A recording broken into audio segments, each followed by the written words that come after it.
Good day and welcome to CoachCric. In today's video, we are going to be looking at the basics of an off-spinner's action.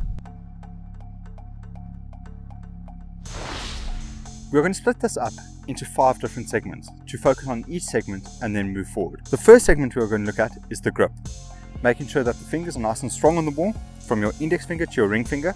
Your index finger is going to be your spinning finger, the one that moves over the ball to impart the spin on the ball. This is to try and get you some side spin and overspin at the same time. That spin is going to help the ball get some drift in the air. As it hits the ground, it's going to provide some bounce if there's enough overspin, and at the same time, it's going to give you turn. So as an offie, as right arm offie, it's going to drift away from the right-hander, look to hit the deck, kick and bounce in with a little bit more bounce, making it challenging. If you want to see some extra drills for the wrist position, please check some videos that we have done in the past. They'll be linked in the video. Next up, we're going to look at how the feet land. So starting with the back foot is going to land parallel to the crease to a 45-degree angle.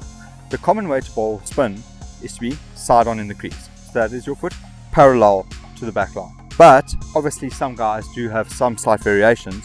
So we feel that you can go all the way to about a 45-degree angle and still get nice and side on in your action to get over the top and spin the ball. The next thing we're going to focus on is the front foot. The front foot's going to land the heel close to being in line with the toes of your back foot, as this is going to help us get some drive through the crease and make sure that our lines are lining up towards off stump, where we want to try and spin the ball from to give us the chance at having the most possible wicket. Looking at bowled, caught, RBW, stumped, that brings it all into play from that line. When it comes to an off-spinner's action, you also want to make sure that your stride is not too big, because as soon as your stride gets too big, you're going to struggle to get over and through with the off-spinner's action, because you really need to get on top of the ball with your fingers.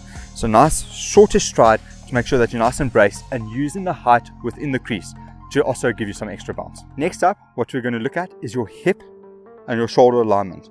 All of these are going to be pointing in the same direction as what your foot line is, making sure that we get angling towards the crease. From here, we are going to look to rotate through with a drive, and that is going to help us get more onto the ball through our wrist work at the top by completing a nice circular motion. The next thing we're going to look at is how the arms move. What you're looking at doing is getting nice and high in your action, trying to make sure that you don't go past the vertical. The vertical is a straight line up from where the heel of your right foot is, making sure you're still staying on the open side. This is going to help us get through the ball to get the drift in the action. If you get too much over the top, you're bowling against the drift, so it's only going to go in one line. Nice and open, at the same time trying to keep your pinky going forward from the hand release. This is to make sure that you get over the ball with overspin with the fingers working there. You don't want to get too much side spin on the ball, because that's going to be counterproductive and it won't always turn. But at the same time, you don't want the ball coming out dead straight, because then it's just going to bounce forward. So working to try and get the ball coming out of your hand, pointing towards a 45-degree angle, or a leg slip if you will. Also making sure that the front arm, you're looking through the gap between your hand and your shoulder, going nice and up and forward and pulling straight down and through.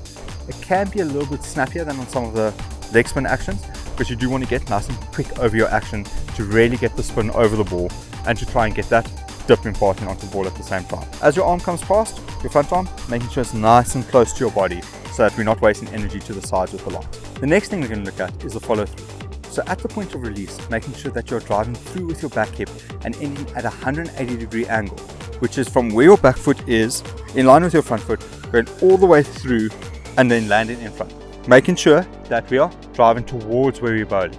From there, then obviously the spinner can jump out and get into an action position to try and take the return catch or to field off their own bowling. But it's important to make sure that that line is moving towards where you're bowling, and then all the energy is moving forward and not straight up and down. This is to give us the best chance of getting through the crease and getting our hand, wrist and the rest of our body all moving in the right lines to give us the best chance of hitting a good area with turn and bounce. We are now going to look at the full action going from the start, making sure that when you land, the feet are in the right lines, driving nice and through, the hips and shoulders are moving towards the target, making sure that alignment is good, working through the top, making sure we're getting nice height on our action without going past the vertical, trying to impart spin with our wrist and finger position, and then driving towards the target to try and get that drift, spin, dip and bounce. Thank you for watching this video. Obviously there will be some different off-spin actions going around in the world, but this is the most commonly used way to bowl off-spin. Use what works for you and work it out as you go.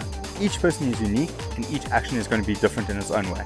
You still need flair as a cricketer if you want to make it. If you did enjoy this video, please leave a like below. Also remember to subscribe and hit that bell notification so you can get the information as soon as it releases. And also remember to comment on what you found helpful or any other videos that you'd like to see in the future.